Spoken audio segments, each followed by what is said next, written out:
This government meeting is brought to you by Eastworks and our local cable subscribers.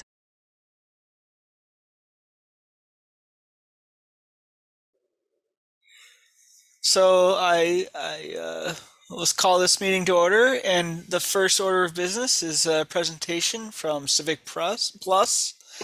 The representative is Sal Urbano, one of the potential website upgraders. So, Sal, did you want me to stop my screen share so you can share yours? Yeah, that'll be fine, Dan. Thank you very much. Okay, so I'm going to stop my share, and Okay, super. I don't know if you have permissions or if that needs to be changed. Just let me know. Sure. Thank you. Good afternoon, everybody. Nice to be with you. Thank you for your time this afternoon. So I think we may have talked earlier. I know some of the names look familiar. I know I remember Dan, but nice to meet you, Kim and Chris and Megan and Art as well. So what we typically do in these sessions is discuss how we try and deliver value when somebody's considering, an upgrade to their website. So feel free to jump in with questions at any point. Let's make this interactive, okay? And we'll get started. All right. So it's funny side story is I was actually on my Zoom instance.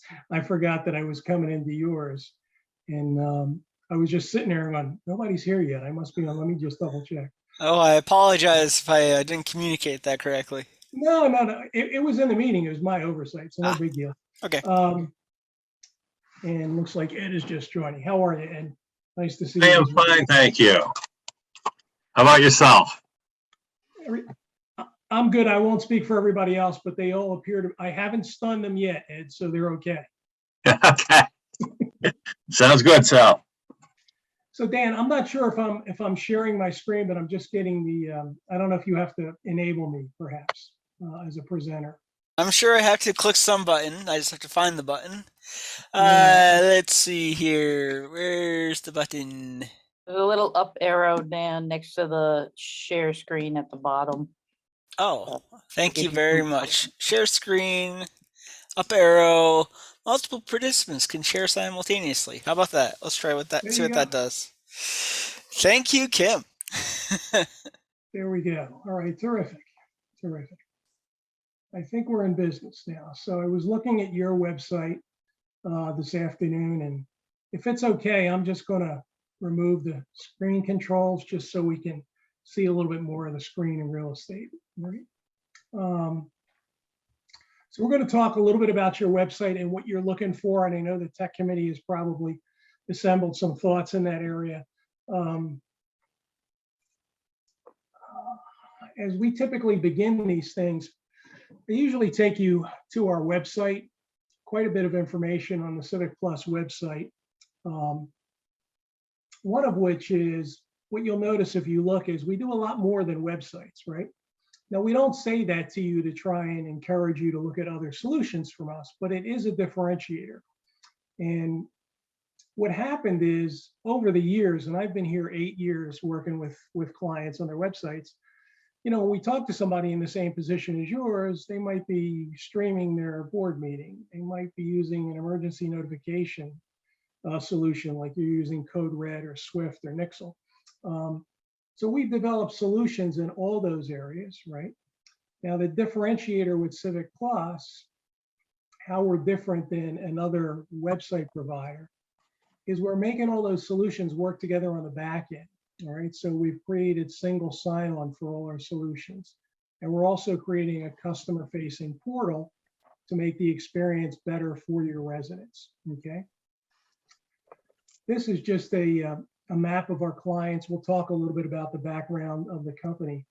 And then we have a webinar tomorrow with GovTech. We do webinars all the time, thought leadership pieces, and there are some on our website.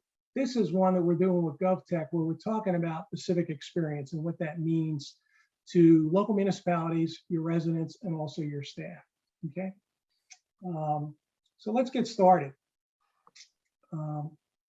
I'm just going to pop off video if you don't mind, or just minimize it so we can focus on the screen. But if somebody has a question, feel free to jump in, okay? So we'll take the meeting where it needs to go.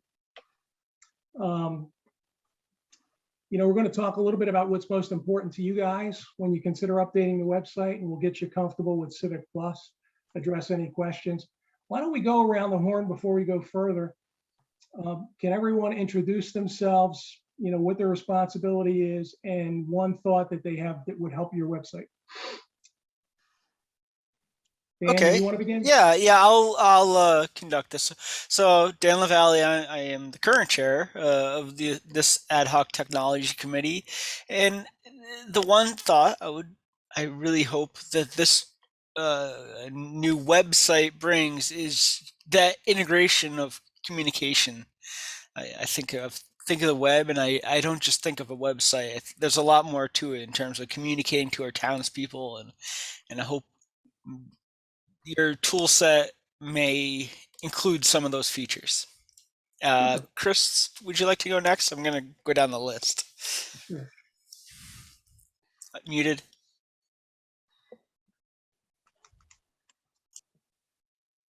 Yeah, Chris Fowles, currently chair of the select board and member of several committees in town. I think basically to have an easy navigatable website where people can do some word search and get right to where they need to go without having to figure out where it's hidden in the many things that are on our website. Just better organization would be, and presentation would be one key thing for me. Super. Thank you, Chris. David Rooks is joining. That's not he's not bombing our meeting. He's a member, but we'll skip down to Kim Florick. Hi, I'm Kim Florick, and I'm a resident of the town of Southampton. I am on the ad hoc committee as well. My day job is the technology director for the Hampshire Regional School District.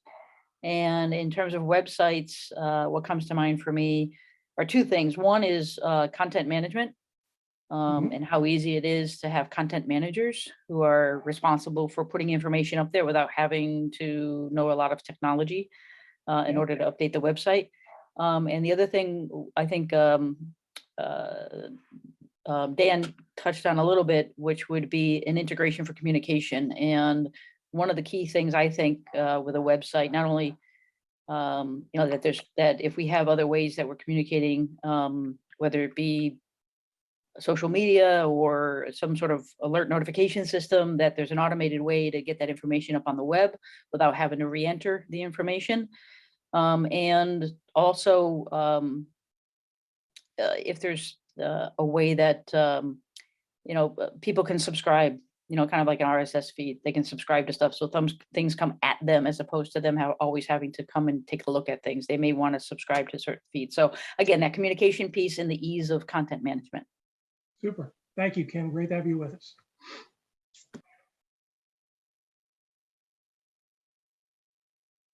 Yes, I'll go next. I'm Megan Gentile, just a member on the tech committee as well.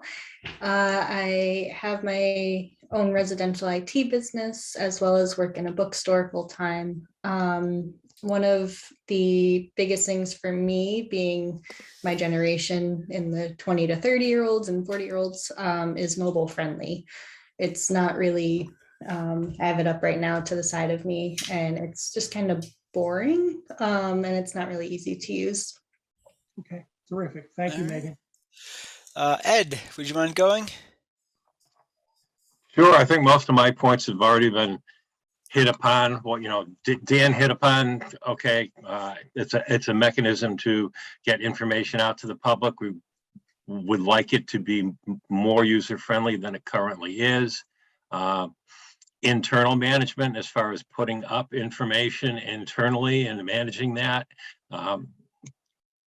basically rely on someone outside the town to do that right now. I know with the new technology that a good portion of that information should be able to be updated by internal departments or committees or boards. And then I also know that the new technology that's out there is, shall we say, more mobile friendly to fitting what might be on a website to a cell phone or a tablet. Okay, super. Thank you, Ed. Art Lawrence. I'm a retired electrical engineer on the tech committee. What you had just put up before, I designed and implemented my first website ever doing anything like that. Maintained it for about 4 years, and I think all the answers, or I should say the questions that came up, I certainly agree with. The major one, having access, department head access to be able to put up their agendas or whatever they need to do. So that's it for me. Thank you, Art. Dan Breen. Yeah, I think it's all been covered already. Yeah. And we're not going to tell David Rooks what the question is. We're just gonna ask him. What do you think the answer is, David? I'm picking up the pieces. As long as I'm not the answer, I think I'm good. Just I guess a quick intro. My name is David Rooks. I'm obviously a resident of Southampton, a member of the tech committee. Outside of this, I'm a director of service operations for a company called Baytech IT. We're an MSP managed service provider in the area that focuses primarily on healthcare. So I'm picking up that we're talking about kind of ideal improvements or priority improvements to the website. I think folks covered a lot of it. I think mobile friendly would be good. Just ease of use and navigation. Sometimes I find myself kind of drilling down to really try to chase down basic information. But it's a small town, so there's not a ton to find, so it hasn't been too much of an effort so far. Okay, great, David. Thank you much. And good to see you again, Dan, as well. So first off, everyone, thanks. I will summarize those items that you indicated, which were all really helpful back to you as a follow-up on the meeting, right? But that was really helpful just to get the discussion started. These are some of the common themes, and it's interesting, quite a few of them came up in going around the room, right? That we seem to run into quite often when folks are considering updating a website. So you mentioned mobile friendly, you mentioned, layout, ease of use. I think Kim mentioned about the CMS system being easy and also for residents being able to subscribe. Chris talked about easy navigation. Ed talked about, being able to get information out to your residents that need to see it. Art talked about having access for the department heads. David also mentioned mobile friendly and ease of use. So it sounds like we're talking about some of the same things, right? When we first had our discussion, we talked about some of the goals, and these are a few of them here, and I will add in the rest. So, you were looking at an updated design. You currently send changes out, as Ed mentioned, and that leads to a delay, and you think the staff, as long as it's not too complicated, would like to be involved. And really you want to improve the user experience for your residents and also for your staff. Okay. So just a little background about Civic Plus. We're in actually our 25th year, and we have a lot of customers, a lot of citizens interactions, and that's two-way interactions that we work with on a regular basis. One of the things that I like to highlight, and sometimes, when we're talking to a municipality and we're talking to multiple vendors, and there's a good reason that you should see what's out there, right? And make the best decision for Southampton. Sometimes our competitors say that, we're kind of corporate, we're too big, right? Now, interesting way that we kind of counter that is our client to employee ratio is 13:1. So if you think about when your child is going to school, right, you want that ratio low from teachers to students, right? So they get more interaction. Many of our competitors are more in the 40 to 50:1. So what it says is that you're able to get to support. You're able to get to product folks. You're able to get to your rep, right? So there's more access with somebody like us, even though we do have a lot of customers. Does that make sense to everybody? Any questions on that? I guess the only way you can, you say count employees, I could count every single person in the building, right? Where a smaller company may be may have more technical staff. So, Right. It's say, well, what's the technical staff ratio to customers versus versus just the employee staff? Yeah, Yeah, that's just a- that's a good point. Fair point to raise, Daniel. That's true. In terms of just local government, right? We're seeing that expectations are higher for many municipalities, and you may be feeling some of this too. We see a lot of times in local governments and relatively small municipalities under 10,000, you're in maybe a little over 6,000 in your population.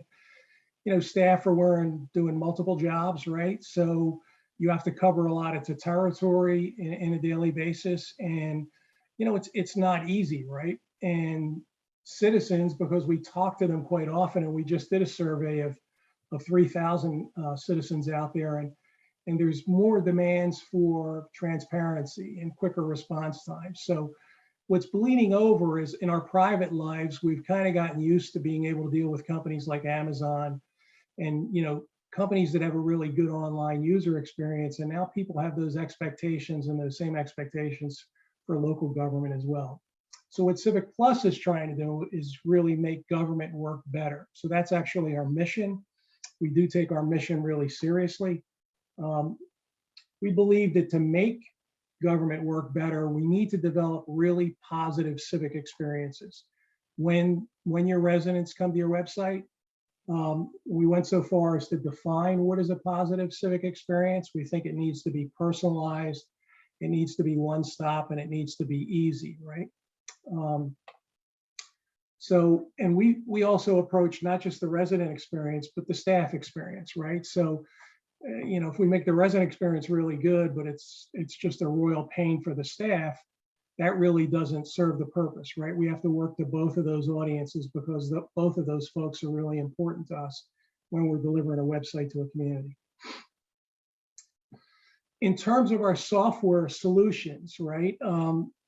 Again, the important thing that we're doing, key differentiator from any of the other government providers that are out there, is that all of our solutions work together. Now, whether or not you ever look at any more than the website, you don't have to, right?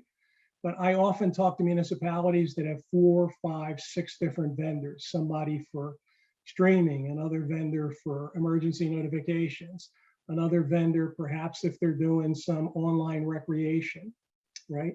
Now, if our solutions make sense, provide the functionality that you're looking for, and they're priced appropriately, then you can have, instead of standalone siloed solutions, single sign-on and solutions that are working together. An example is we just recently acquired a company called MuniCode, and they're the largest coding provider. So we were looking for a coding solution to add to our solution set. And they really have a unique solution for meetings.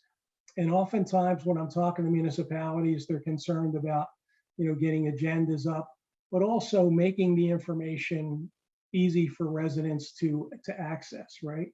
So what I thought I would do is just show you a couple of examples of how their solution works. All right.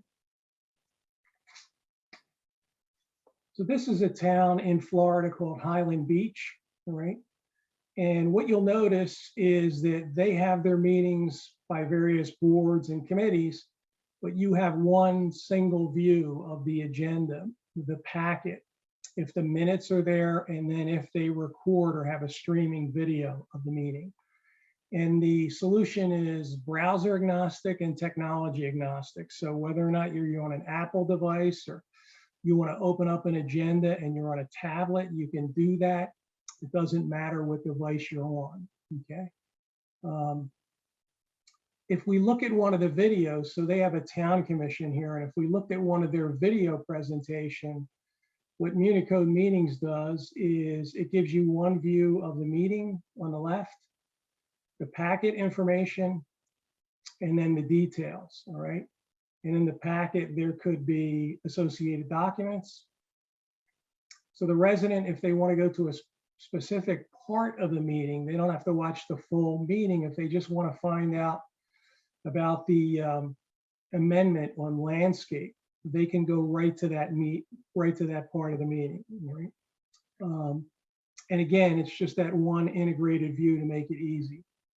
One of their other clients is a town in California, Brisbane, California.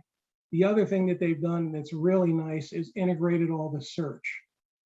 So whether or not you have your code with us, separate decision, right? But you can search the website in your meetings and find information and go back and forth from the website to look into a specific meeting. So the example that I came up here is, if you were walking in town and you happen to see somebody and they kicked their animal, right? And it just made you think, is there an ordinance or anything that Southampton's ever addressed about animal harassment, right? So you can enter it in the search and then come down and see the actual council meeting where they actually did address that topic, right? And you can actually go right to that council meeting to see the information on that particular topic if you want to, or you can just search it on your website. Now, this town has their code integrated. You could actually go and find the code or the ordinance, right? So it makes it easy for staff and also for residents to find information instead of going back and forth between 3 or 4 different products or logging in and out or opening multiple windows, if that makes sense. Any questions or comments there? Yes, Sal, just one. I think this is Chris. I think we just are getting going with an E360 code program that many towns are using here for our bylaws. And so that is something that is underway, getting them all codified and more uniform. And that's going to be a year-long process, but that's being undertaken now. So Terrific. I would think we've already invested in that. I wouldn't see us going into a Municode thing myself, but if that's what this is intended to do. And fair enough, you don't have to use us for all your solutions. No, right? but We maybe just want to make you aware of it. I'm very Yeah. familiar with E360 as well. They're a good outfit.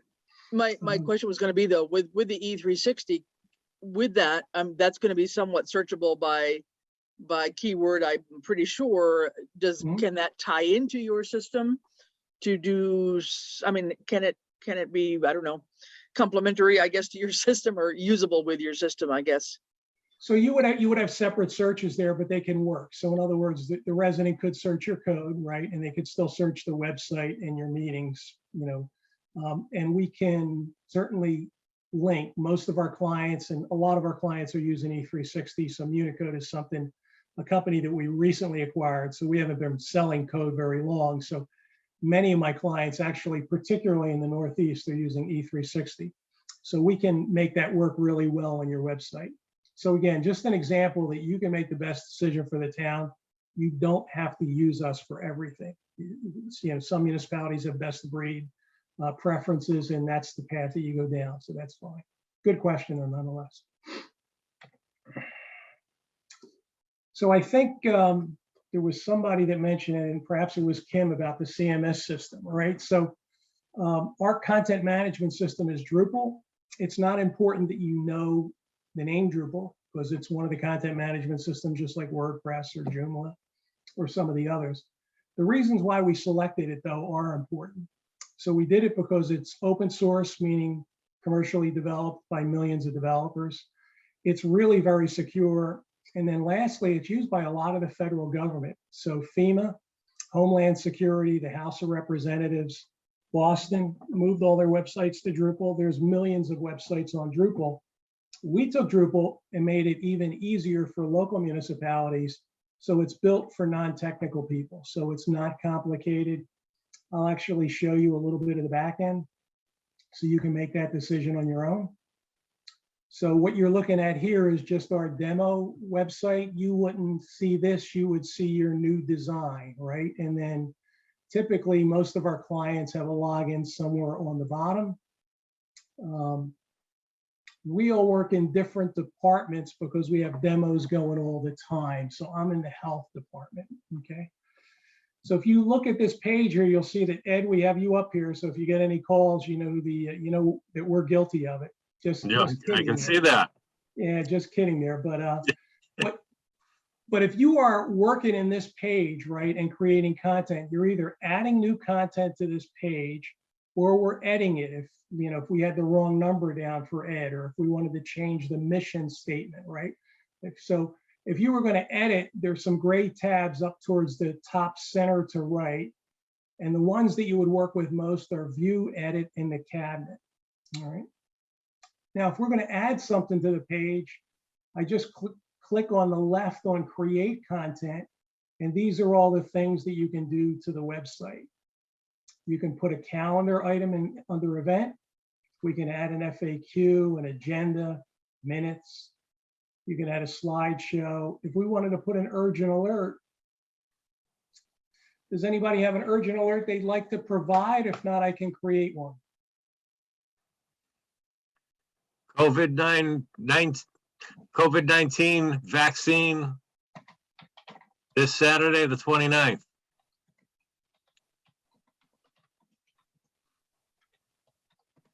So you can easily type in the title for your urgent alert. You also have a workspace. So if you had more information on the time and hours and location of your vaccine, the workspace does include, easy to pull up ideas for if you're adding images or links or copying and pasting from Word. If you knew you wanted this to go up on, let's say Wednesday at 9 a.m. and then come down Friday at 10 o'clock because your vaccine clinic will be over by then, you could schedule it, right? And what it'll do is it'll email you and say it's going up Wednesday at 9 and it's coming down Friday at 10. We're just going to do a basic save and close. And that's what we just created. It says, your COVID-19 vaccine is Saturday the 29th. When I come back to the health department, here is the urgent alert that's at the top of your page, right? And if I click on read more, it brings up what we just created there. Now, does that look complicated to anyone? No. Okay. So what we did is make it pretty easy. Again, it sounded like somebody had a question. Go right ahead. Yeah, Sal, I had a question for you. Can you do things like if you're going to put date and time in there, can you have it automatically show up on a calendar so you don't have to repeat? If you have a calendar that's built into the system, can you have that show up on a calendar event? Yeah, the way you would do that is create the event first in the calendar. Really good question. So the example I can show you is that I created a board meeting for you. It looks like your select board meets on Tuesday. So it was really easy to create an event for the select board. And then if you had an agenda, I could put that in there and I put a picture just to make it a little bit more visual. But yes, you can create an event and then, tag it to other items, right? To an urgent alert, et cetera. Good question though. And is the layout and the design is static, or do people have access, which I'm assuming the health department could have access to the health department website, but not to some other department website? I'm just going to assume there's some granularity there in terms of access and security and logins. But then do you work off of a template basis where, or can you give access to what I term not content management, but design? Like, can you move things around? Can you, or does that require special skills, or maybe you need to have a web manager that does the design or the layout to add different widgets to your pages? Yeah, so really good question. There's a couple in there and I'll try and address them for you. So we begin with a web designer. First mission is to come up with a home page that you really like, right? Then they work on some department pages for you as well. There are some things that can be moved around. You can certainly adjust all the content. There are some things that you'll be able to do, and then some things that you might have to go to support and they can do for you. But we try and make it easy for you so that if anything's complicated, let us handle it because we have more experience with it. You don't want to spend 3 hours trying to figure out how to move something on because you've got a lot of other important things to do, right? So let us be the experts where we can handle more of the complicated and leave things that are simple or easy for you, if that makes sense. Your permission based. Sorry. Yeah, I'm sorry. You had a follow up? Good. If there was someone on hand to do the website, would the content structure configuration on the upper left be where they go? Yeah. to move So if they around were going to stuff, add or- content to the page, yep. The add- black line at the top. Oh, the black line at the top is for the permission level. So we have, there was a good question early about, can you limit someone just to the health department, or if somebody's in the police department, they're not making changes to the rest of the website, right? Okay. So the permissions are granular, so you can have people that are just focused on what's important to them. There are two different levels of permissions. So there's an administrator that can add pages, publish, create users. There's a content person that can just maybe change the mission here, but not publish it, right? It gets routed to an administrator. So it gives you the ability to kind of make sure that they're following the same font.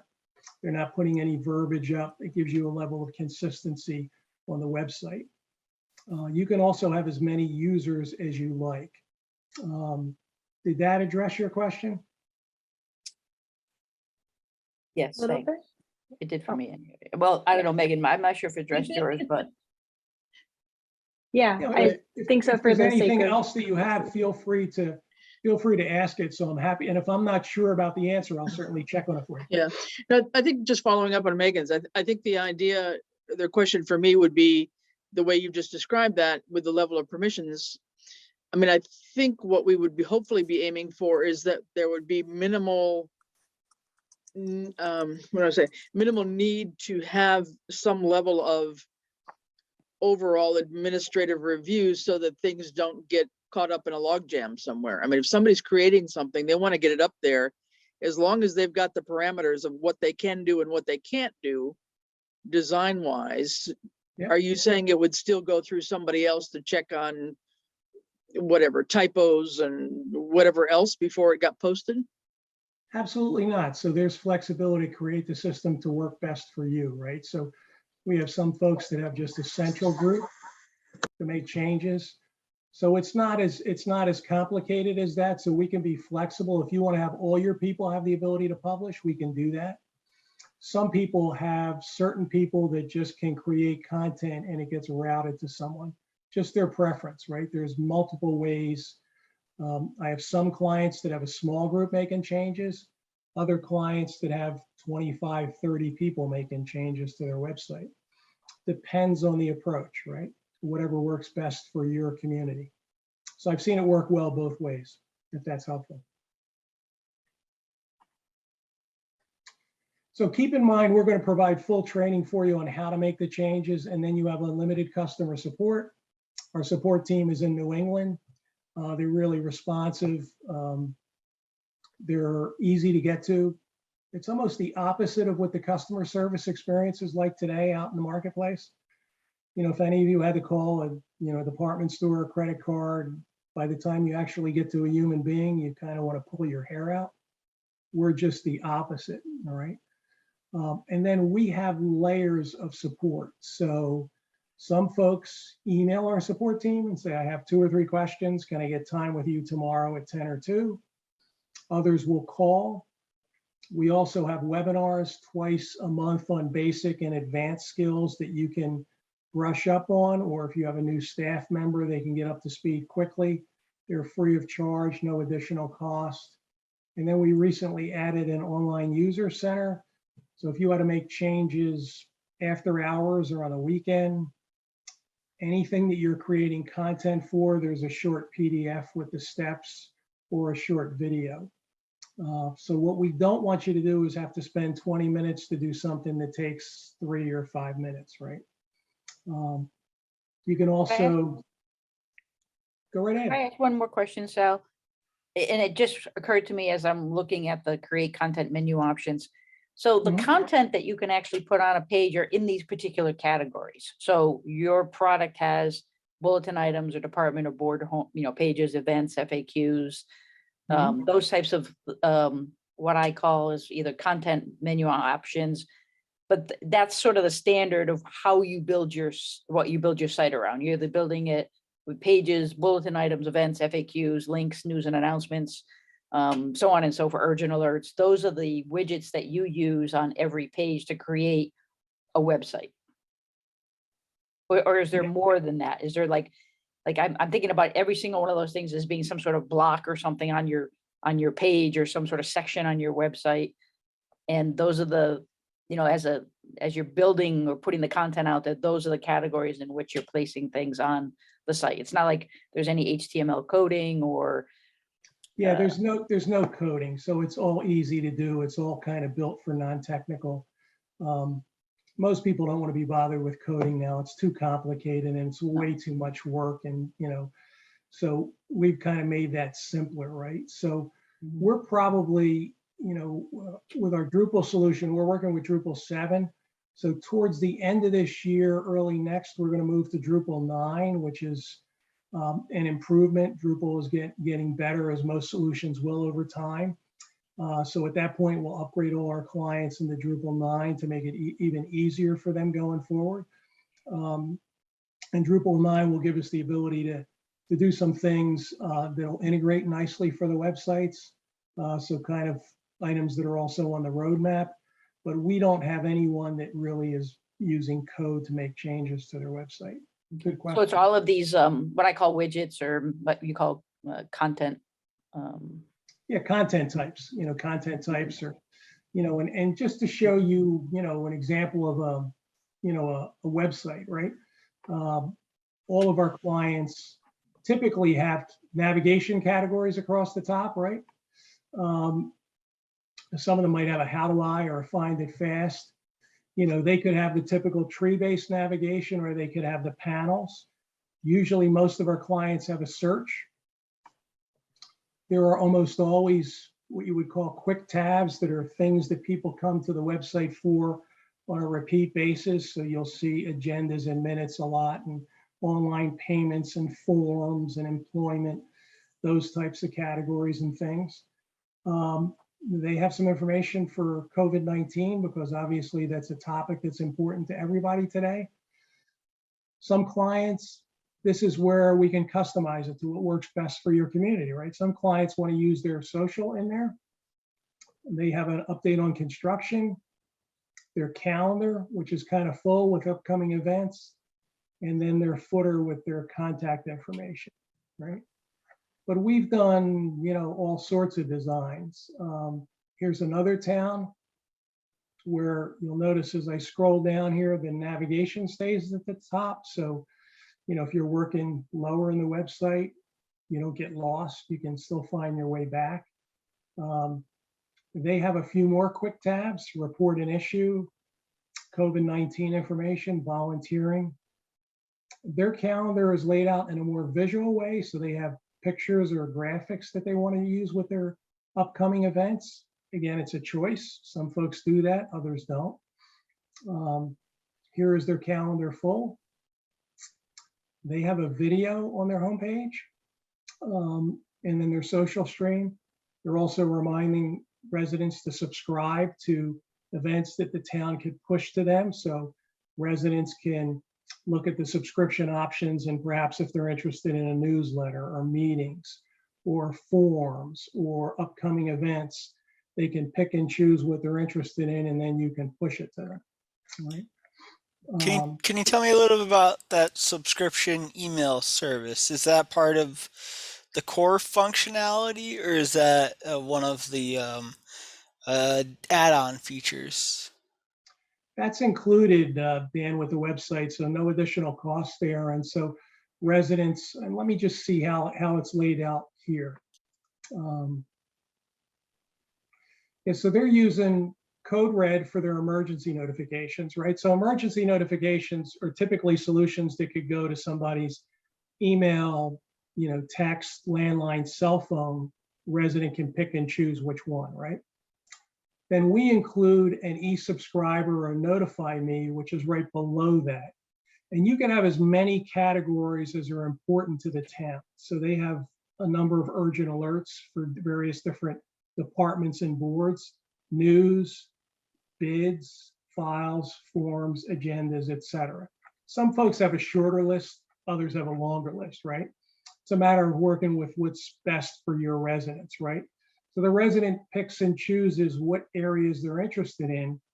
And then whenever you have an update or an urgent alert on the Board of Selectmen, it'll push an email out to them and send them an email with the link back to the website when the Board of Selectmen's urgent alert, right? So we're always going to pull the resident back to your website. Make sense? Yes, thank you. Sure. Good question, though. Really good question. So, you know, we talked a little bit about the CMS. Let's talk about security, because we found that to be a really important factor. Do you guys have analytics, and can you see at all where residents are going on your current website? We can. It's shall we say, not easy to do, but we can. Okay. So we also provide those analytics for you as well. And, you know, what you'll see is there are unfortunately some bad actors out there. You know, they've just found a softer spot in the local municipal space. And so we're kind of proactive with monitoring our websites to make sure they stay up and with level of security. So what Civic Plus did is, when we were building our infrastructure, we brought security experts in, built the infrastructure out, and we invest heavily in security every year, because there are, again, you know, lots of people trying to hack into local municipal websites. The FBI then consulted with us because they've seen national hacking go up for companies as well. And then we've been tested quite often by having clients like Ferguson, Newton, and Parkland, who have all had their various incidents or tragedies that they had to work through, as well as with Hurricane Sandy, which affected, you know, so many companies up and down the East Coast, right, and residents. So I'm a little superstitious, but thankfully during Sandy, none of our websites went down, and, you know, there were corporate websites that were down during Sandy. And then in the case of Newton, Connecticut, we could see traffic coming to their website when that tragedy was going on. I think it's 11 years ago. So we moved their website to a separate server, or it would have gone down during their incident. So thankfully, the school was able to communicate with folks during that situation. So again, just important to note that security is important. You know, we give you the 5 nines, and we stand behind that. And then designs that really are focused on making that user experience stand out. So our approach is, you know, has always been, if you're going to have a website, right, let's not have a website that's just okay. Let's have a website that's going to truly reflect your community, something that you're proud about, and something that also works well functionally and visually. So for a resident to find a form quickly, an agenda, no matter which way they go. So, you know, I was just looking in your current website. If I just searched under agendas, it'll bring back, you know, a list of agendas that probably goes to the beginning of time, right? So there's not really a great way to filter it. So we've added, you know, filtering solutions in our websites to make it easier to find information. So our search is kind of enhanced, so you could pick a date. Let's say I was looking for an agenda from November of last year through the end of December. Then I can narrow it down by the type of board and also by the content type. So you can help the resident find, and there's also keyword searching as well. So you can search for keywords if you're looking for a particular ordinance or topic, etc. Here's Marlborough's subscribe to alerts. And you'll see some lists are not quite as extensive, right, as the one that we saw earlier.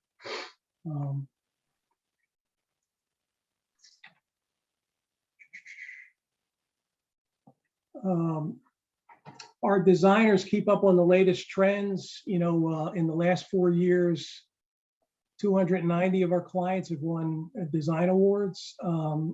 And so that's something that we feel really good about. I don't know that anybody comes close to those numbers, but again, it just shows our commitment to being on the leading edge of best practices as it relates to government design for layout, navigation, and ease of use. And we would certainly leverage that when we're developing a new website for Southampton. I think somebody mentioned earlier about mobile friendly. Our websites are all responsive design, and so they work well on all devices. And here's just a couple of examples of a few. And, you know, I can send Dan, you and Ed some designs that would encourage the committee to look at them on, you know, multiple devices. What you'll see when you go to ours is that you can search, you can pull up an agenda, you can fill out a form. Anything that you're going to do on the main website, you can do on a tablet or a smartphone. So it will definitely improve that user experience. All right. We talked a little bit about customer service and our approach to, again, be there when you need help, right? If you do, right? So that you don't have to spend more time. We're really proud of the fact that our support teams won Stevie Awards the last 3 years. We actually won one for our COVID-19 response in this past year. So in this past year, we won 3 Stevie Awards, and they're an award for customer support teams in the technology area where we compete with other technology firms out there, and we're graded on things like responsiveness and closing a call on the first ticket and those types of things. So in summary, the reason why people seem to like to work with us is because we're a proven government website leader. You know, we really are focused on making that civic experience positive for your residents and also your staff. Our content management system is easy to use. It's built for non-technical people. And then we've always kind of said that if you're going to have a website, you know, let's really put in the extra effort and make it great, right? Let's make it stand out. So that's kind of the nickel tour. I don't know if this was helpful for you guys, but let's take a pause there and see what questions you have. Yep. Got her hand up. Yep. What's that? Kim's got a real hand up. Not her Zoom hand. I can do the Zoom hand too. There we go. Someplace, raise my hand. There we go. I can pop to the top of the screen. So Sal, thank you. I was really happy to see that there was a responsive design approach and not just a mobile version. So that's really great. It does make a big difference. I just had a couple of questions. The first one has to do with, and I saw it on a slide, which is your ADA compliance. So I'm assuming you have some templates where you have some things around ADA compliance. When you're building websites in terms of color, navigation, screen readers, and just to be able to give access to the general public who need extra assistance. And just making sure that we would comply with all of the ADA regulations for our website. Sure. Speak a little It's bit a about really that. important topic for certainly committees such as yourself, as well as your staff and your select board. Yeah, our websites do meet the current ADA guidelines. So in our CMS, if you put a picture up on your website, it will actually force you to enter the meta tag. And what a meta tag is so if somebody's coming to your website with a screen reader, they can't see the website, but their screen reader can pick up what is the image, a description of the image, right? We also look at colors and contrast. So there are certain ratios and guidelines that you need to work with in developing the website. And that's something that the web designer will talk to you about. And then we do have a partner that is going even deeper and wider in ADA. So should the municipality ever have a question from a resident or an issue, we have a partner that is just focused on ADA compliance. So we went out in the marketplace and searched all the ADA providers, right? And found an outfit that we wanted to work with. That if you got pushed, for God forbid, if the town was ever sued by someone, right? Because the statute says information needs to be provided to everyone equally, regardless of disability or not, right? So, but again, in summary, our websites do meet the current ADA guidelines, and we have a partner to go deeper if you need to. And just to sort of in conjunction with that question about ADA compliance, I did also during your demonstration quickly see a Google Translate. Could you talk a little bit about the translation that you provide that's built in with your product, and if it's limited to the widgets and the things that you post on your website? So, for instance, a PDF file versus something that's maybe on a page or whatnot. What can and can't you translate? And just confirming it's a Google translator that you use for that service. Yeah, we're currently using Google Translate, and they're going through some iterations with that as well. So they're rethinking Translate to begin with.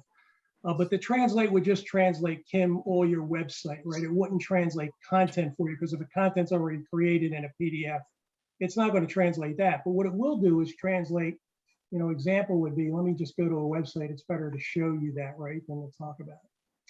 Let's just find one that has the translate widget. Not everybody, believe it or not, uses the translate widget. You would think everyone would, right? Because but not everybody does. Oh, here it is. Select language. Google usually has quite a few languages here. So if we just go to, let's just pick something that is common. How about French? Yeah. We go to Spanish, as you'll see, all the headers are changing to Spanish. All the drop downs are changing to Spanish, right? All the quick tabs have changed to Spanish. But that's not. The content is changing, but there are some things that will not change, right? So it doesn't do everything, Right. but it does a pretty good job for something on the fly to translate. It's even translating the header of your Twitter account here in your Twitter content. That's pretty impressive to do it, in a quick change like that. And that's really all Google, but we can integrate that for you. And if there is another translation service that becomes better than Google, that's, right now, Google's clearly the standard. Can you go back and click on the Facebook tab? Yep, sure. Okay, that's not translated, but the Twitter was. Yeah, I'm not sure why that is. That's a good question. I can try and check. I found a bug. Yep, could be there. Dan, you've always been good at that. Thank you. Are there any other questions, folks? I have one last question, and then I'll stop hogging your time. No, not a problem. Ask as many as you have. I had somebody, ask questions for 2 hours, and Yeah, they well, I wound won't up do working that. with it, so that's a good thing. Now, based on, I understand that that is built on a content management system that's supposed to make it easy for people who are non-technical. However, in your experience, is there a need to have maybe one in-house techie sort of to be able to do this? Is there, someone who understands the system from that design perspective and just a little bit deeper? Or are you, No, what is your I would experience say kind of dictate? absolutely not. You have enough things to work on. You don't need to have more technical people unless if you want them, right? So we're kind of moving away from that and making it more simplistic, right? So anybody on staff that wants to work on the website that you want to, we'll be able to train them. It won't be difficult. So you're And the saying that nice even thing with our even those content advanced, management system, Kim, is that Yep. training is only a couple of hours, where some of our competitors training is days, and it's hard to get days, right? It's easy to get an hour here. Some of our folks even break it up into 2-hour sessions, right? So you can usually find an hour or two for training, but if I said to you, I need your staff for 2 days of training, that's a little tougher, right? Because you have other things to do, right? Other jobs during the course of. so if you wanted to add a page to the website, so a page doesn't exist, you want to add a page to the website, then part of our contract would be call you guys up and you add the page for us. Well, we could do that for you, but most people do it themselves. It's pretty easy to add. You could have as many pages as you need. There's no. Or a limit different to the number of department or different drop-down menu option. Yeah. So Yeah. you don't really need to be that technical to do those types of things. No. Perfect. So on your website here, under government, and some folks have their departments listed, et cetera. You have a typical tree-based navigation, right? Let me just show you an example. And I'm just going to websites that I remember because I was just talking to somebody in New Jersey. So we have something called a mega menu, right? If you hover over it, you see you could put pictures or images or graphics to make it a little bit more engaging, right? So some of our clients use tree-based, others are using more mega panels. You can mix and choose whichever works for you, right? But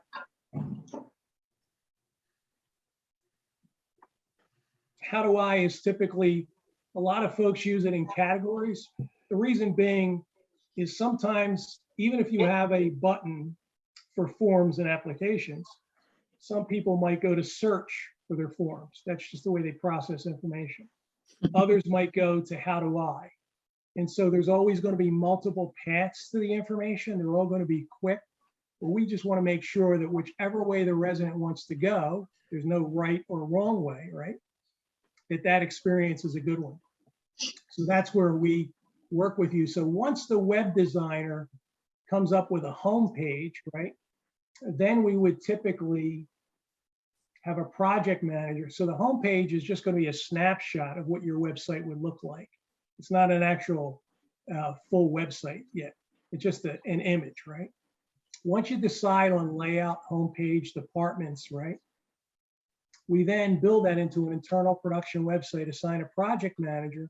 We start to move your content, layer in ease of use, navigation, etc. We train your staff, we test the website, and we support you all the way through going live.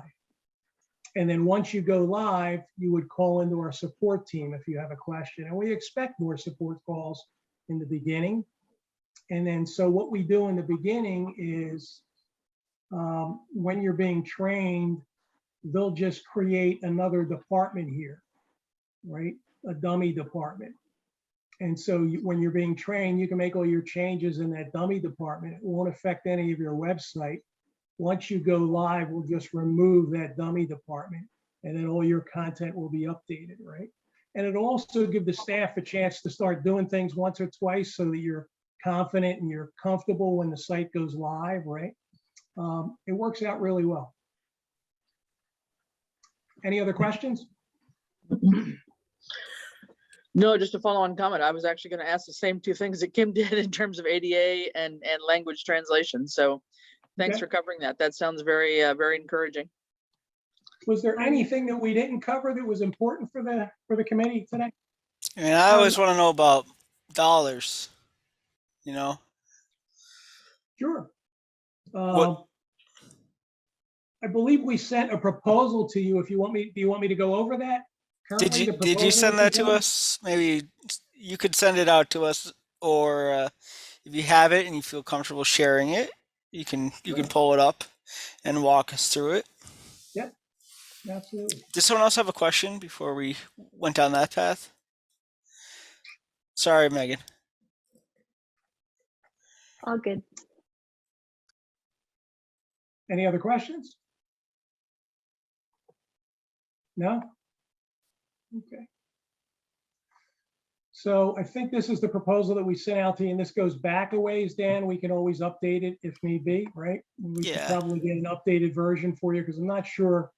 When are you folks looking to go live with the new website? Some folks have a date that they're targeting, others don't. Just This do you have a year. sense? This year. This year? Okay. Yeah. So in a good to know area, a typical website project typically runs 3 to 3.5 months, just so you can back figure from there if you're shooting for a target. Solution, I'm just going, look away. I don't want to scrolling down. I don't want to get you. So the one-time cost, year one investment was $12,500. All right. Typically, the way that is paid out is in 50% in 2 months and the balance in 4 months. So your website goes live. The other option that we provide for you is some folks don't want to incur all that cost in year one. So what we do is we take out the one-time cost in your annual and split it over 3 years. So the other option for the town is to pay $59.61 for 3 years. And then in your 4th year, you would just pay maintenance. So in our maintenance, that includes our hosting, updates, unlimited customer support. We back up your website daily, redundant data centers. So all you really need to do is log into your content management system to make changes to the website, right? We're going to handle everything else. What is the current yearly support cost, Sal? Typically, for your solution here, it's 2625? 2,500, and so a little over 200 a month, Ed. Okay. And then there is a technology fee added to it, so it'll increase to 2625 in year 2. Okay. Any questions on and I can update this for you, Dan, so you have a fresh version and it's not dated back in May. Okay. Thank you. Yep. Was that helpful for the team? And so it'll show you what's all included. So for example, we have a bids and RFP module. You can do your bids and RFPs online if you so desire and cut down on calls, right? We have popular pages. Some folks use that, so it'll show the resident the 10 most popular pages on your website, and it'll update it on a daily basis. We have a business directory because some municipalities want to get their business involved. So I can show you one that's done a nice job quickly with that. The town in Maryland, and they're a real small town on the Chesapeake. It's really more of a summer vacation destination. So the mayor there, and they're due for an updated design. Their design is a little bit older, but you'll get the concept of their business directory. So they focus their whole website because they're about 1,500 full-time residents, and they swell to about 10,000 in the summer. So if you want to come to the town and find a restaurant, they put, all their restaurants, and then there's a category to search for them. If you want to see about shopping, they have people that come in on a boat. So if you want to find a marina, and then we created, instead of a how do I, adopt, dine, discover. So if people are coming and they just want to see quick access or learn information about the town, about the beach, about things to do, about the restaurants, about the hotels, they can find that quickly and easily. And then all their town information is under town hall. So that's just an example of the business directory. Does the town, Ed, have a intranet for your staff where you keep kind of internal information? Keep what? An intranet? No, It's not a good- current. Yeah, not Okay. currently. Okay. So if that was something that would benefit the town, there's no additional cost for an intranet. It would be something that is password protected, right? So Yep. sometimes people will put up processes, trainings, health information. Sometimes folks have an intranet for their board, their select board, to put all the information there if they so desire. So again, just something that is included at no additional cost if it would deliver value for the town. Oh, thank you, Sal. Yep. Any other questions? Was this helpful for you guys? Yeah, very. Very. Yeah, could you just repeat the time frame again, Sal? If once we decided to go with a system, the design time you said was 6 months, is that right? 3.5. 3.5. Okay. And all you're doing on that end, we're going to do all the heavy lifting, right? You're just attending sessions like this, right? So in the design, you're kind of deciding your categories and move, where you're going to lay things out. And then in content, we will move all your content over. We're just going to help you or consult with you if you want to put it under different categories, leverage some best practices for navigation and ease of use, et cetera. Yeah. So typically it's just a session, usually every week and a half, 2 weeks, to keep the project moving along. And then I will periodically check in to make sure that we're, meeting your needs, that everything's going along, without an issue, et cetera, that the project's moving along, et cetera. So I work the relationship side of it. Mm-hmm. And then if you were to become a client about a year down the road, we're going to come in and do a review, right? Because residents might see something in a neighboring community, or they might ask for something new. So that's how we make the website better over time, if that makes sense. Mm-hmm. Yep. Okay. No, so if we were to get moving on this and make a decision with you or any other company, but at least, to know with your company, to have a new fiscal 23 goal like July would not be unrealistic. No, July Not at 1st all. would be a nice date. Yeah, that could certainly work. So we're in January. You're in good shape. If you decided in, probably somewhere in February, end of February, even early March, we could probably meet that timeline, if that's helpful. And if there are any other questions that come up after the meeting, by all means, either just email me or call me or route them through, either Dan or Ed, whichever works best for you. Really appreciate your time today. Obviously, we'd love the opportunity to work with you if you select us. Ed, keep in mind, you know, I'm pretty adept in knowing our competition. So if you need kind of reading through the proposals, because sometimes it's not easy to get proposals apples to apples, I can position, and we don't always win these. I can position where we can deliver value and have a good sense of who we're up against from a competitive standpoint. Again, your call as to whether or not you want to take advantage of that. Great, and thank you for taking time to join us tonight. It's very helpful, Sal. It's my pleasure. I do this at least 1 or 2 nights a week. There's always a board or a committee. So great to meet with your team as well, Ed. You have a good group. Thanks for the questions. And again, thanks for your time. And by the way, everyone have a happy new year and a pleasure speaking with you tonight. Thank you very much, sir. Have a good night. I'm going to drop off. All right. You guys enjoy the rest of your meeting. Thanks, Sal. Take care now. Bye-bye. Bye. All right. Sorry, something wrong with my microphone. I don't know if you all can hear me okay. It's been going in and out. So do we want to have a little discussion after this? After that, what were people's thoughts?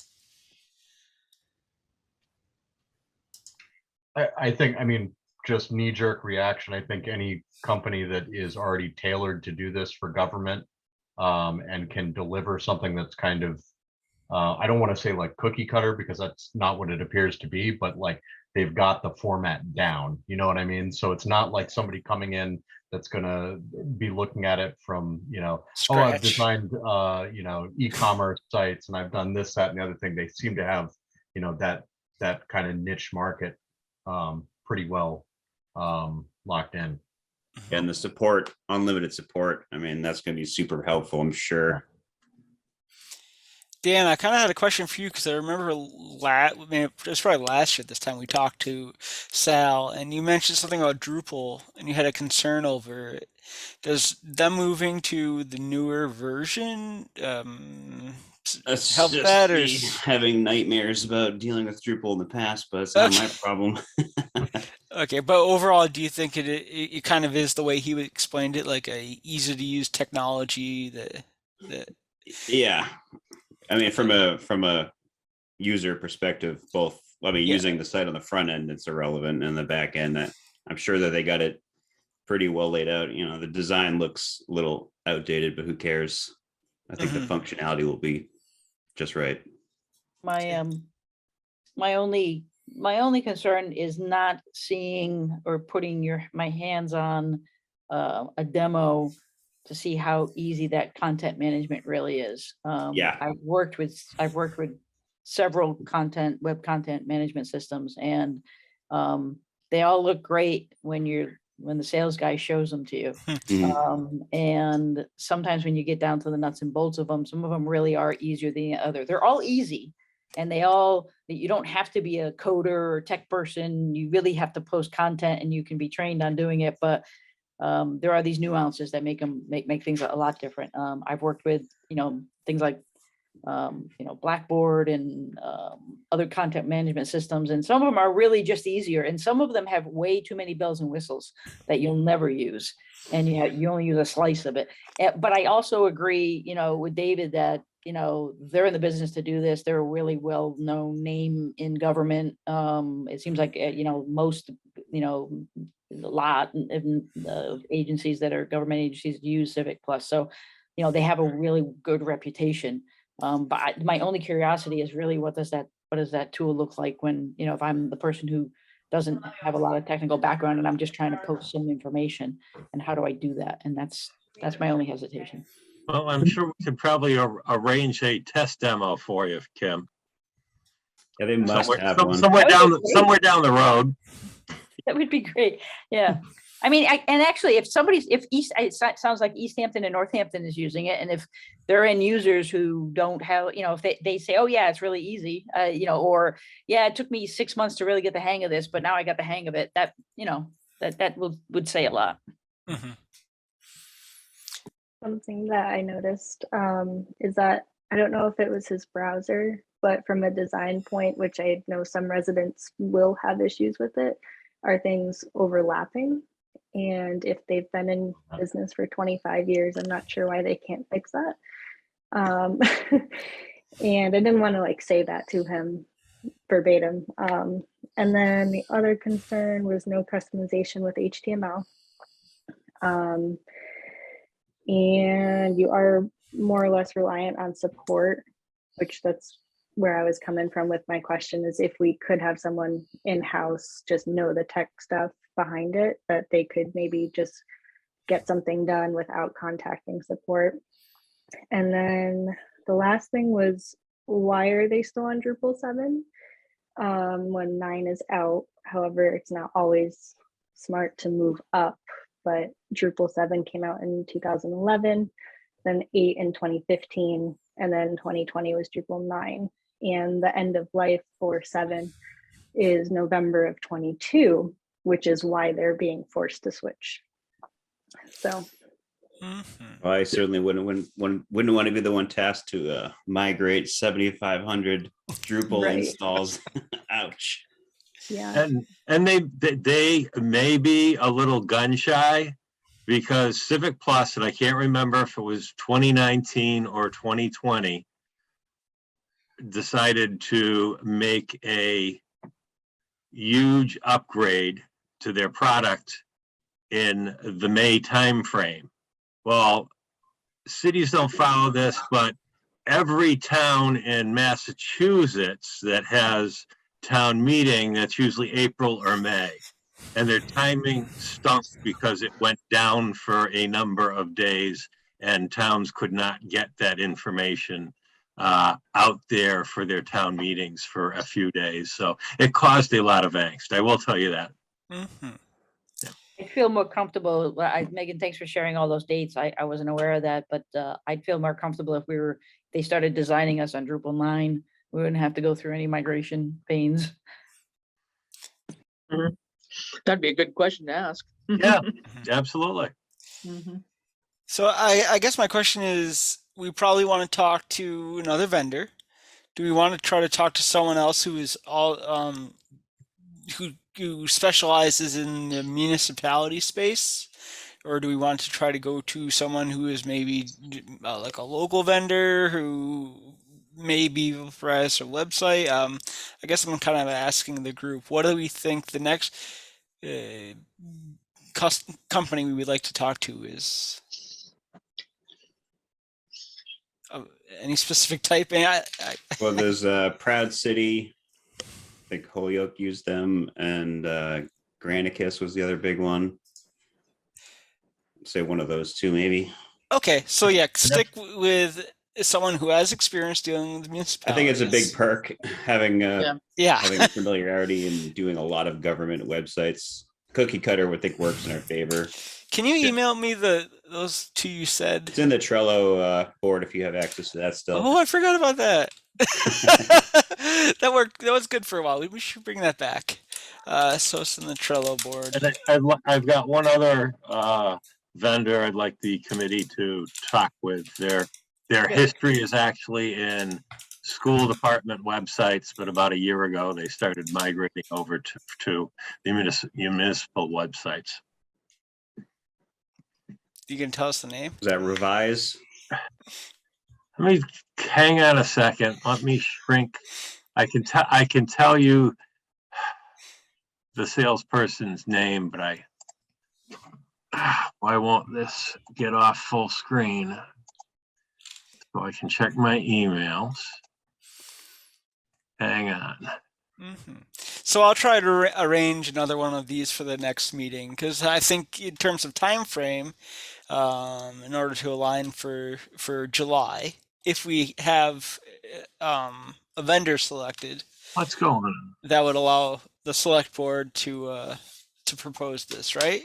Is that right, Chris? So Yeah, no, I mean, I think we should, while the momentum is there, let's not, okay. dawdle on it. Let's get a second one so we can have some comparative ideas and ask questions and see which one we're comfortable with, and, maybe get a demo like Tim suggested and be sure that this is what we want, but whichever one we go with. But yeah, no, I'm in favor of moving on with another vendor to look at and hear from. Yeah. All right, I'll set that up for 2 weeks from now. One of the I guess 3 other ones we're gonna choose from. So that'll be good. And also a good thing is we recorded this, so if you ever want to go back and kind of think about some of the things he was discussing, you have that. So Dan, are these recordings, while you mentioned that, are these recordings going over to Easthampton Media to post on our website? Because they should. They don't seem to be. They have a Dropbox, a drop file box to put them in. I can send that to you if you don't have it. Yeah, that's the easiest way to get it up there. I'll do it. Yeah. Because our minutes have been so behind. So to the extent we can have videos out, we can at least refresh our memory on them. Yep. The name of the company is Final Site. Thank you very much. Okay, cool. So let me share my screen again. Share. Did that work? Can now see your screen. Yes, it did. Vendor. So I'm just kind of typing up notes into our agenda so I can make a minutes at the same time. Efficiency. Civic Plus we looked at, so this one we'll call this one done. Final Site you mentioned, and then I'm gonna get the one. There are 2 from the Trello board. Proud City. Proud City, okay. Oh, City. And Granicus. Okay, that's hard to spell. Gran, ICUS. You got it. Yeah. Okay, there. Thank you very much. All right.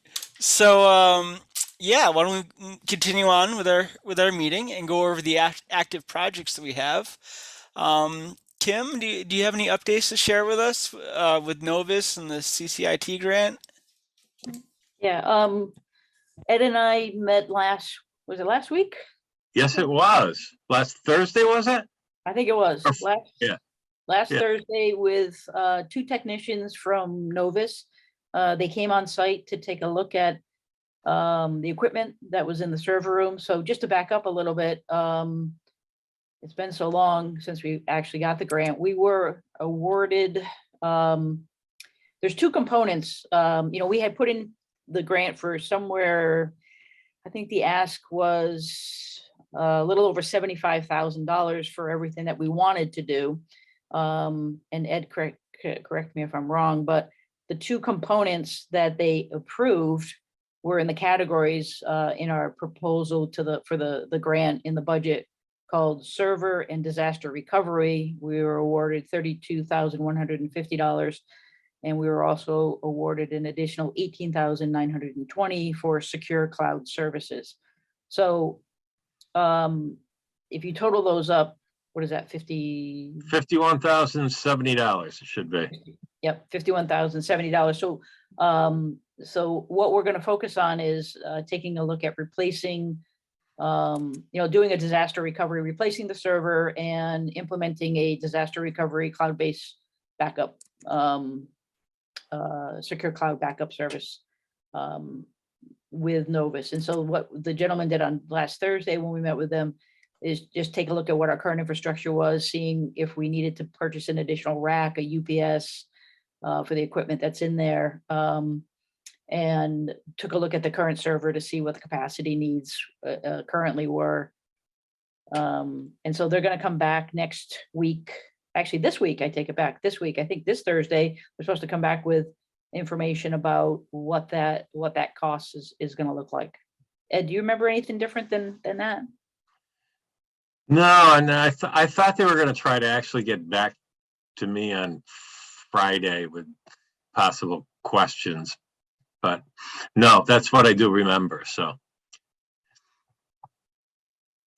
very good. It sounds like things are moving along. Is there anything you need in terms of support from the rest of the committee or anybody at this point? I'm sure when they get back to us, that's when we'll need some support and some guidance. Fair enough. Yeah, because the secure cloud services part of it has to do with, they're going to consult and configure. They're going to look at the email and calendar for the 15 core staff members and the 20 board or commissioner members for Exchange Online, and talk about what that looks like for configuring maybe share. So it's a 365 integration. They're going to be doing some stuff with 365 for backup and for security purposes. And so whoever was deeply involved with the 365 implementation, we're going to definitely need to get together and collaborate over, what that looks like and how we can implement this secure cloud services on top of the 365 implementation, which I know very little about. David, are you jumping up your chair to help? Wasn't that Joel that worked on that?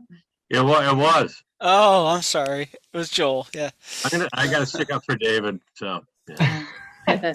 No worries. If it's O365 related, I'm more than happy to help. I've been through a lot of migrations, including my own organization very recently. So. Okay. Great. Thanks. And Kim, what did Novus have to say about our doing separate cybersecurity training? Were they fine with that?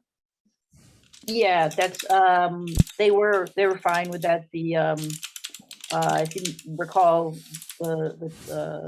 Chris and Ed had put in an application for cybersecurity training separately because we didn't get funded for that in this, even though we had it as part of this grant application. But Nova seems pretty.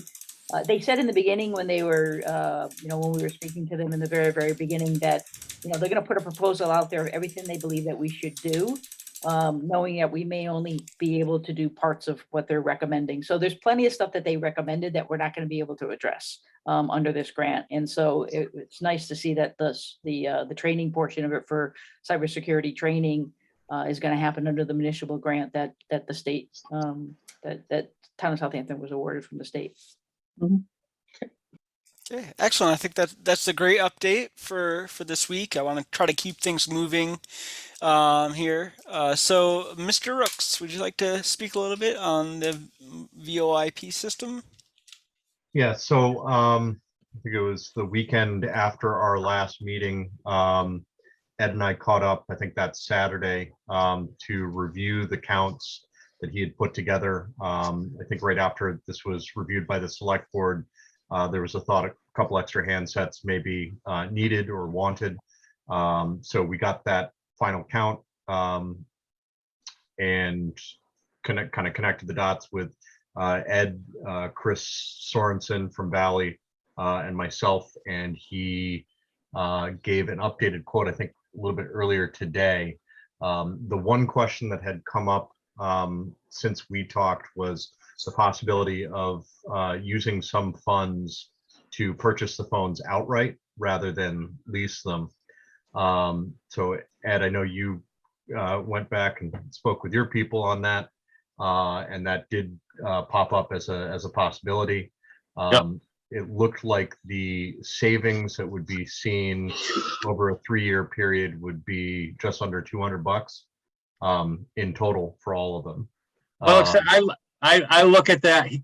That would be the outright savings. However, I look at it a little differently because he broke out the phones, and the phones were, I think, $2,020. And since if we bought them outright, we'd be using ARPA funds. I look at it as a $2,000 savings because it's moving $2,000 from operating budget over 3 years to the ARPA funds. So I see what you're saying, and yeah, 100%. I'd support either path if it makes sense. If we've got the funds available and it's not diverting them from something else that's critical, I'd say by all means let's do that, because that'll save, like you said, the operating costs going forward. Our operating budget is drained to the max anyway. So if this committee's okay with that, I would go back with David and ask Chris Sorensen to break the phones out, purchase them outright, and move forward with the rest in leasing. Yeah. Good. So does that put the nail in the coffin with this? Well, not quite, because David and I had to have our phone conference on a Saturday. I now owe him I got to go over and do some dishes for him because I got him out of that. So now my debt to Dave is I still owe him a Mexican dinner from an earlier project, and now I got to go do dishes for him too. Yeah, I think you That owe will me put the nail- Mexican dinner. We'll put the nail in the coffin. Okay. So you got the updated quote though, so I guess the ball's kind of in your court now, Ed, right? To just Yep. close So the long as everybody's good with this, I will put the nail in the coffin tomorrow with Chris and David. Yeah, I guess we should take a vote. Anybody object? It's easier to do it that way. Nope. Okay. So we approve. Do we have a rough drop dead date in terms of when this might actually take place? No, we don't at this point, because the next step is once we actually put it into, put a signature to the two separate proposals, they'll start having their technicians work on it and what's got to be done. But we'll get a date out of a proposed installation date out of them too. Okay. No, I was just trying to avoid whatever we went through with Wally in terms of we thought they were all available, then they really weren't. So, just to be sure that we've got our people focused on us if we're going to do this. Great. I think Chris had originally said something along the lines of it was like 30 or 60 days from signature is an average deployment. I think just dealing with this in the past, it's really a matter of getting them the information that they need. Once they have signature, they'll assign a team. They're going to either do kind of a workshop. We'll do like live discovery sessions to say, here's the extensions that are this, that, and the other thing. Or they'll say, here's a form, that we need you to fill out that has information about all of the extensions and what they need. So I think there will be a certain portion of this that'll come back to us, and we just need to make sure that we're timely in getting them that information. Should be pretty quick. Yeah, David, I think they just send you a template and they say, okay, give me all the people, the usernames and the extensions that you want. And basically they just, perfect. You just fill out a form and send it to them, and then they upload it into their management portal. Perfect. Okay. Great. And for whatever it's worth, I'll be happy to help kind of aggregate some of that information, compile that together in the form. I don't have all the details, so I'll lean heavily, probably add on you or other folks at town hall. Maybe are you trying to get another dinner out of them? Oh, I can hear some dishes being done, so and it may be I don't know the dishes to David. I may actually owe them to Kate, but one way or the other. I can hear dishes being done downstairs, so I think we're at least off the hook from that perspective right now. Well, at least for this set of dishes. Fair enough.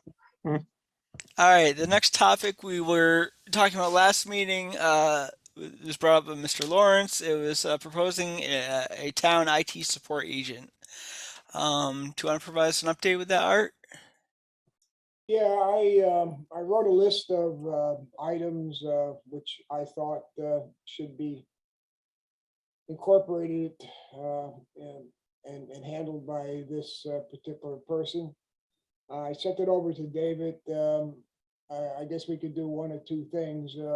He was going to pretty it up. I can send out my version and to everybody, and maybe next meeting we can hack it out, or David, if your version is better than mine, looks nicer than mine, then we can send yours out, whatever makes sense. But like I said, I do have it. I have it done, and I think it incorporates most of what the needs I see in the town. Yeah, Art, I think you did a great job with that. I wouldn't say that I prettied it up. I definitely added, just added some stuff that I see, just kind of going back through MSP contracts and stuff like that, just things maybe we don't have now, and they may not be perceived as a need, but just like good housekeeping type of kind of regular maintenance items. So I've just been kind of throwing things in there as I've come across them. So I can pretty that up and then circulate that back out. One thing I did do, Art, and it can be tossed right out the window if you want, but I took basically kind of the regular support items and put that in a section, and then you had a whole bunch of stuff that I'm sure if we brought it to a service provider or something, they may say, that's great, these things would be projects and probably be a separate statement of work, like upgrading PCs or testing new software, helping to vet software and stuff like that. That generally would just fall under either like a T&M agreement or something along those lines. But I'm gonna, all of the information that you provided is great, and obviously you have much more visibility than I do there. So if you're okay with it, maybe I'll just take that. I'll give it that polish, and then I'll send it out to the group for feedback. Yeah, We can run through it. Yeah, that'd be great, David. Yeah, you're closer to it than I am from the outside world. So yeah, please do. Okay, great. We'll discuss that at the next meeting then. Hey, Breen, do you have any updates on the town website or internet communication? No. Oh. So we're working that, obviously. So then we just have our list of future projects. Is there anything on this list? I guess that should move back here and this should move back, that I should include that people have been thinking of that need to be on this list?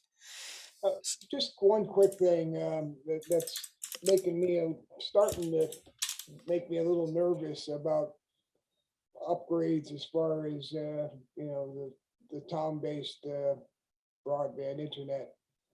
I think we all are aware of 5G raising its ugly head, especially around airports, but that's another story. I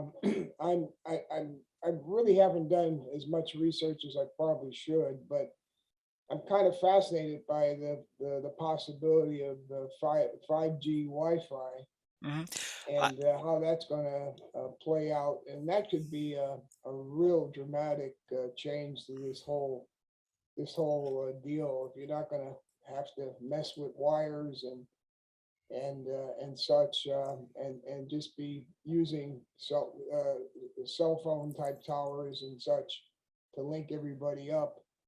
That might be, well, firstly, I think would be very, very exciting and some pretty neat stuff, but I don't know how far that's going, how long that will take to get in town. There was a good article by the group, like our similar group in Northampton there was a good article by them because they had studied that, like, should we just go with 5G and forget trying to go with broadband?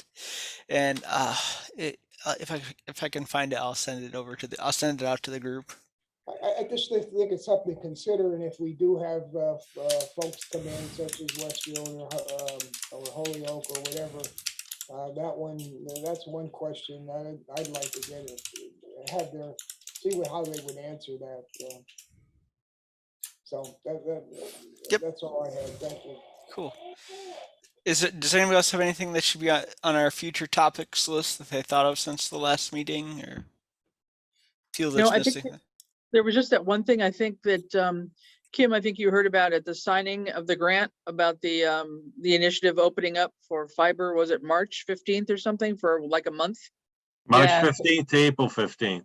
Yeah. So and that really goes back to the community fiber broadband, and there's a lot of components to all of this, and I've been trying to wrap my head around it. And I know that obviously, becoming an MLP is one of it. I know that that's the first requirement. Yeah, is the first requirement. I'd also like to see if our group can hook up, and this is a topic that I'm interested in. I just always have a lot of time to dive real deep into it, but I would like to see if maybe our committee could touch base with the committee looking at cost efficiencies and savings. I forget the name of the committee. Ed, help me here. Oh, God, Chris can do a better job on this. It's the Ad Hoc Cost Efficiencies Committee. Cost efficiencies, yeah. Yeah, I'd like to have a joint meeting with it, because if we're talking about MLP potential, forming an organization or a partnership, there is a revenue aspect to this for the town. And I Yep. think that that might be a really good, if we could meet, if, I'd be happy to meet with the efficiencies committee to talk a little bit about this, but Yep. I think that future, I'm glad to see it at the number 1 position. Don't know if these are supposed to be in order, but because of that grant, we really need to move in that direction if we're going to consider any alternative internet connections for the town of Southampton. Because I think we could take advantage of this grant. Now, will the grant become available again? It potentially could be, but it'd be nice to really have a footing before that grant is due to decide if Yep. we want to move in a particular direction. Okay, we've had our first meeting. We've got a second meeting this week on the 27th. We're just kind of getting going though. So probably we'll meet again in February at some point, and I can probably just make a note to get you involved and invite you to that meeting. That would be great. Thank you. We're doing everything via Zoom, so. Great. And if this committee ever wants to talk to the committee that's doing that in Beckett, my former employer, I was there when they went through all that, so I could probably arrange that also. Yeah, that'd be great. So I guess Is there a way that I don't want to put cart before horse or anything like that, but is there a way we could at least get maybe whether it's Toledo Gas and Electric or Whip City Fiber in just to hear what they have to say? I can arrange for Whip City Fiber to come in. Yeah, I have a contact there too, so that's great. There's a woman who's been bugging me to come talk to the committee forever. Not bugging me, but she's been in contact, saying she'd be willing to make it to a meeting. But if you've got a contact, that's great. I do. Super. very good. So I guess in terms of timing, does that have to be done for this grant that's coming up? Does that matter, or is that independent? Are we meeting in 2 weeks from now? Yeah. So maybe we could- Are we? That's one thing I wanted to bring up with you, with Dan. Is it a holiday? Well, no, one of the issues is Art's on the Conservation Commission. So rather than meet every 2 weeks, I believe the Concom meets the first and the third week. I was going to suggest this committee meet the second and the fourth rather than doing every 2 weeks, because if you do Okay. every 2 weeks, you're going to keep bumping into at some point with Conservation Commission meeting. Next conservation meeting is The 7th, right? February 7th, correct? Yeah. Just looking at the calendar. So yeah, that would be 2 weeks from now. So you're suggesting we meet The second and fourth Mondays of each month. okay. I guess I hear that. Does anybody want to second that motion? Well, does that put us? I think it makes sense. I'm just wondering if that's then that puts us on Valentine's Day. To meet with Whip City Fiber. What day is Valentine's Day? I should probably know that. Monday the 14th. It would be a Monday. It's the second Monday. It's the second Monday of February. Unless we could just schedule something, an off Monday night meeting for Whip City Fiber to come in. I'm just trying to meet that grant deadline and also with the other subcommittee meeting for the efficiencies committee. I don't know if we could meet sooner than later. Yeah, well, I mean, I guess it's finding that optimal date. I mean, we can if we continue the pattern we're going to start overlapping with. Yeah. With every couple months, we'll be overlapping with another committee. So, But just to get Whip City in, would anybody be available to meet the 31st? Assuming we could get them here that quickly? That's a week from now. I could do that. yeah, I could do that. That's fine. Okay. As many as possible. It might not get everybody, but I don't know. I mean, just to get. I mean, anybody who's interested in that, maybe make it a subcommittee kind of meeting, so we don't need a quorum. Well, I'll set it up so I feel like there's a lot of interest in town, so we'd want to make sure town members are aware of it. So I'll put it up, make sure it's on the website, so that they could attend and hear what those people have to say as well. Just so you have a contact there. So can you try to set it up for the 31st? Is At that 6? okay? Do it at 6 again? Sorry, my microphone's not working, or thing's not working. At 6 o'clock, yeah. 6, Yeah. usual time 6? Yeah, same. Let's try to do 6 o'clock with them. You think they'll do it? I don't know. Yeah, Yeah. I will reach out tomorrow and find out. Yeah. Okay, thank you. And if it's possible, I'll schedule the meeting for then. Okay. Well, and keep Other- in mind too, that they gave us a presentation a couple years ago. And so, whether we want just an update or what we want to have them do. I think, yeah, I think it's kind of a fresh presentation. In a couple of Okay. years, things change Yeah, a lot. Yep, okay, that's fine. No, just to say that they did come before, but yep, at the select board level. Yeah, I forgot about that. I'd like to hear how they're partnering with towns and what that looks like and what the structures look like and sort of, be interested in just to see, because they've been doing things a little bit different in the last couple of years, from my understanding, in terms of really reaching out and being a partner with a town that doesn't have all of the facilities to sort of run everything themselves. And I was really curious what that might look like. And if they can't do 6 on the 31st, just ask them for some options, and we'll work the best we can. Okay, will do. Thank you. All right, so that brings us to the end of this. I'm using what I wrote as our minutes. So if anybody here, I'll make it so you can see all of them. Oh, wrong way, scrolling. Any object to any of these minutes? So we got our Civic Plus meeting, and I'm referring to the video recording of the presentation, because there's a lot of information. So some people can go to that for more information. And then we reviewed our projects, talking about the CCIT grant, and the areas. We talked about the voice over IP and plans for that, and the IT support agent for the town. And I'll probably just delete this one because, well, it's covered under our previous conversations with Civic Plus, and listing out of the other groups we want to meet with going forward. And then we talked about what are our future projects.